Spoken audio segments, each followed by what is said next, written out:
दोस्तों, आज की जो सच्ची घटना है बिहार के ज़िले का, यानी कि एक गांव लगता है। उस गांव का नाम होता है हसनपुरा गांव।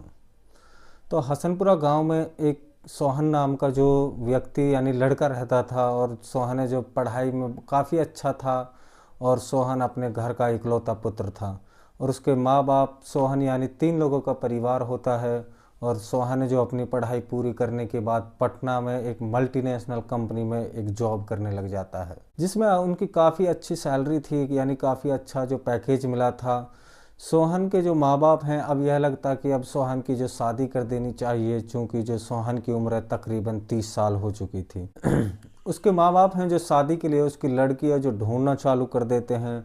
और करीब 2-3 महीने के यानी अथक प्रयास के बाद अब सोहन के लिए एक लड़की ढूंढ ली जाती है। और उस लड़की का जो नाम होता है श्रेया। और श्रेया देखने में काफ़ी सुंदर होती है, और श्रेया की उम्र भी यानी सोहन से काफ़ी कम होती है। यानी श्रेया की मात्र उम्र अभी 17 से 18 साल होती है। जो कि श्रेया होती है देखने में दुबली पतली होती है, और जो भी एक बार श्रेया को देखता था और वो उसकी खूबसूरती का दीवाना हो जाता था। उसके बाद दोस्तों, जो सोहन के माँ बाप है, जैसे ही जो रेशम श्रेया को देखते हैं और उनकी माँ से कहते हैं कि बहन जी, मुझे 1 भी रुपये का जो दहेज नहीं चाहिए, आप सिर्फ अपनी लड़की है जो मेरी बहू नहीं बल्कि मेरी बेटी होकर के मेरे घर जाएगी। उसके बाद दोस्तों, जैसे ही ये जो श्रेया की माँ है जिनका नाम होता है विनीता, और विनीता को ये जैसे ही सुनती है तो वैसे ही वो है काफ़ी खुश हो जाती है। और विनीता काफ़ी गरीबी से जो जूझ रही थी, और विनीता के जो पति थे यानी बहुत पहले उनकी जो डेथ हो चुकी थी, और वह किसी न किसी तरह अपने परिवार का जो भरण पोषण कर रही थी, यानी खर्चा चला रही थी। और जैसे ही यह सुनती है कि विनीता काफ़ी खुश हो जाती है, इधर जो सोहन के माँ बाप हैं वो भी अब श्रेया को मुंह दिखाई के तौर पे जो 21,000 रुपये देते हैं, और कहते हैं ये बेटी हमारी तरफ से जो शगुन की रस्म है, इस रस्म को रख लो और हम जल्द ही अपने बेटे सोहन से तुम्हारी शादी कर देंगे। उसके बाद दोस्तों, जो सोहन और श्रेया हैं उनके जो फेरे हैं यानी उनकी शादी की तारीख तय कर दी जाती है। करीब 6 महीने बाद जो श्रेया और सोहन का जो शादी है वो हो जाती है। और शादी होने के बाद अब वक्त आता है सुहाग रात का। तो दोस्तों, जैसे ही सुहाग रात के दिन जो श्रेया होती है अपने पति सोहन का इंतज़ार कर रही थी, और समय लगभग 12 बजे के आसपास था। और जो श्रेया है वो दूसरे कमरे में जो बातचीत करने के बाद दोनों सुहाग रात मनाने की जो तैयारी करते हैं, तभी दोस्तों कुछ ऐसी घटना घटित होती है कि जिसे सुन कर के आपके भी होश है जो उड़ जाएंगे, यानी आप दंग रह जाएंगे। अरे ऐसा कैसे हो सकता है। तो दोस्तों, आप वीडियो आगे बढ़ने से पहले आप लोगों से एक छोटा सा अनुरोध रहेगा कि वीडियो को अंत तक ज़रूर देखना है, और दोस्तों चैनल को भी सब्सक्राइब कर देना है। और आपको यह बताना है कि आप कहां से हमारी वीडियो देखते हैं, और कमेंट में अपना नाम ज़रूर बताना है, और जिससे हम आपका अगली वीडियो में जो है नाम ले सकें। दोस्तों, आज की जो ये कहानी में हम आगे बढ़ते हैं, और ऐसी नई नई कहानी और हम आपको लाते रहेंगे। जैसे ही वो अपना जो सुहाग रात मनाना स्टार्ट करते हैं, यानी कि वो शारीरिक संबंध बनाते हैं, रेशमा जो है वो सोहन के साथ में एक भोली भाली खूबसूरत लड़की होती है। और जो सोहन होता है वह हैवान 30 साल का होता है। और जैसे ही जो सोहन होता है वो श्रेया के साथ ज़बरदस्ती जो शारीरिक संबंध बनाता है, और अप्राकृतिक यानी जीवन संबंध बनाने लगता है, उसके बाद श्रेया जो होती है वो दर्द से यानी कि तकलीफ़ में आ जाती है। और उसका जो दर्द चीख पुकार सुन करके जो उनके मेहमान रिश्तेदार आए हुए थे वह सब कहते हैं कि बहुत ही खुश हो रहे थे, और कह रहे थे कि देखो जो बेटा है वो जवान तो है ही, बहू की जो है उन्होंने यह हालत कर दी है। अगर बेटा जवान रहेगा तो बहू की हालत ऐसी होना तय है।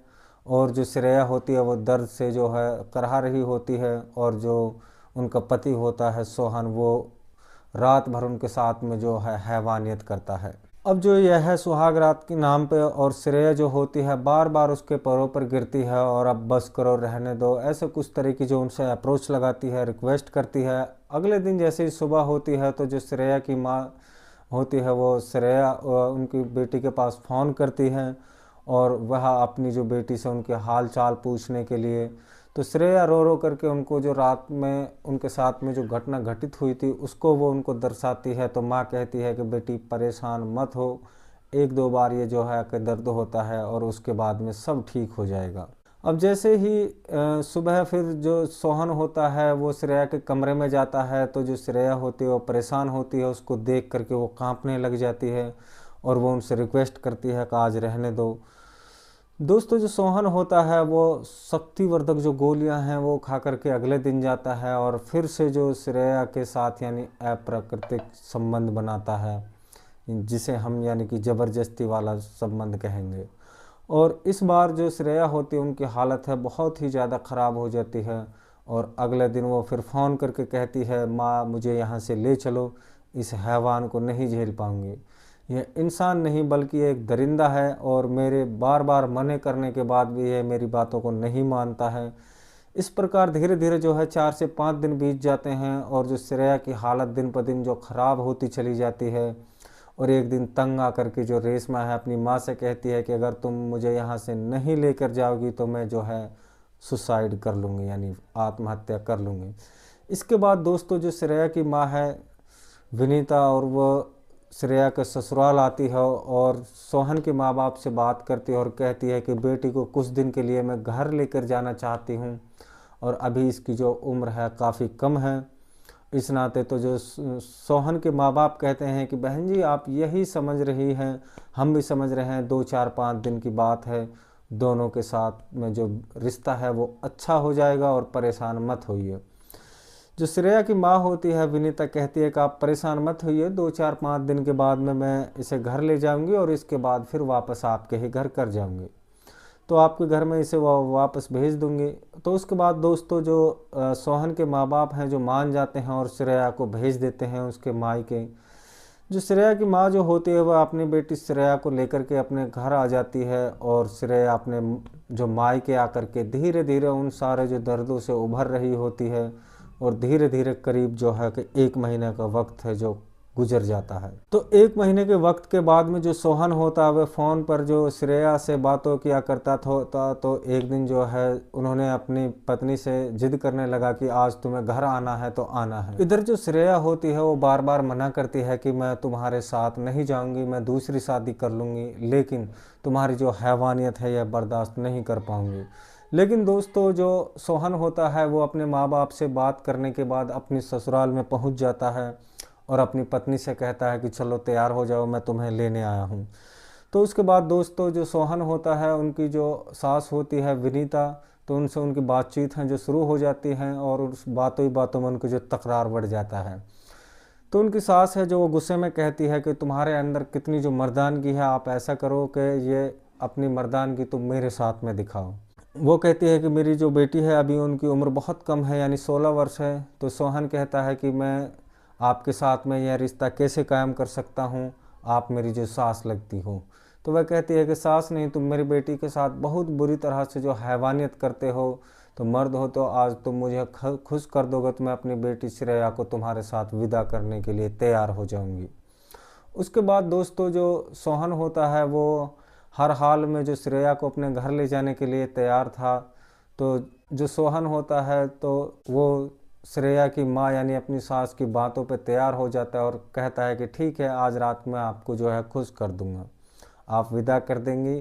तो उनकी माँ कहती है कि हाँ ठीक है। तो इसी बातों को लेकर के एक रात वहाँ पे वो रुक जाता है और जैसे ही शाम होती है तो वो खाना खाता है। खाना खाने के बाद में श्रेया के कमरे के अंदर सोने के लिए चली जाती है और इधर जो उनकी सास होती है विनीता, वह अपने दूध दिखाने के लिए जो दूसरी जगह जो जाके सो जाती है, यानी रात को तकरीबन 12 से 1 बजे अपने दामाद के पास आती है और कहती है कि चलो अब दिखाओ तुम्हारे जोर कितने हैं और जो तुम्हारी हमारी जो बेटी को इतना परेशान करते हो। उसके बाद दोस्तों जो सोहन होता है वह धीरे धीरे एक दूसरे के जो साथ है वो संबंध बनाने लग जाते हैं अपने सास के, और अपनी सास की भी वो हालत है जो वो ख़राब कर देता है। और जब उनकी सास की हालत ख़राब हो जाती है तो वह सोचती है कि अब यह हैवान से कैसा बचा जाए, लेकिन वह थक हार करके जो सोहन से कहती है कि अब मैं मान गई हूँ कि तुम्हारे अंदर जो है अभी पुरुषार्थ बहुत बचा हुआ है, मर्दानगी तुम्हारे अंदर बहुत है, और तुम मुझे अब छोड़ दो, मैं कल सुबह अपनी जो बेटी है उनको तुम्हारे साथ भेजने के लिए तैयार हूँ। इधर दोस्तों जो श्रेया की माँ होती है विनीता बानो, उनकी हालत है जो ख़राब हो जाती है कि वो किस तरह से उठ करके जो बिस्तर पर जाके जो दर्द से जो करहा रही होती है। उसके बाद दोस्तों सुबह होती है, और सुबह जो सोहन है अपनी सासू माँ से कहता है कि ठीक है, अब श्रेया को आप विदा कर दीजिए और मैं ले जाने के लिए तैयार हूँ। अब उसके बाद दोस्तों उसकी माँ जो होती है वह कहती है कि तुम हैवान के साथ में अपनी बेटी को जो कैसे विदा करूं, और जो तुम्हारे जैसा हैवान इस धरती पर शायद ही कोई होगा, तुम इतना बड़ा जो है दरिंदा हो, उसके साथ साथ जो है कि मेरी बेटी का जीवन यापन नहीं हो सकता है, और मैं अपनी बेटी को तुम्हारे साथ विदा नहीं करूंगी। उसके बाद दोस्तों जो सोहन होता है अपने सास से झगड़ा करता है, और झगड़ा करने के बाद वह बता देता है कि रात को उसकी जो सास है वह जो अपनी पत्नी होती है श्रेया, उनको रात की जो सारी कहानी है सच्चाई उनको बता देता है कि उसके बीच में जो संबंध बना है। यह जैसे ही सुनती है तो उसके बाद में जो श्रेया है वो रोने लगती है कि कहती है मम्मी आपने जो है क्या किया। उसके बाद दोस्तों सोहन होता है वह थक हार करके अपने घर आ जाता है, और घर आकर के अपनी माँ से रात को हुए संबंध के बारे में बता देता है। और उसके बाद दोस्तों जो सोहन के माँ बाप होते हैं वो श्रेया की माँ से एक बार बात करते हैं और कहते हैं कि हमारी बहू को आप विदा कर दीजिए, श्रेया को अब हम लोग लेने के लिए आएँ। तो उसके बाद दोस्तों जिस श्रेया की माँ होती है विनीता कहती है कि अब नहीं, हमारी लड़की आपके घर नहीं जाएगी, आपका लड़का इंसान नहीं बल्कि एक इंसान के रूप में एक हैवान है, वो एक जिस्म का भूखा हुआ भेड़िया है, और जिसके साथ मेरी 16 वर्षीय बेटी है, उनका जीवन है जो वह नहीं कट पाएगा, यह उसे ही मार डालेगा।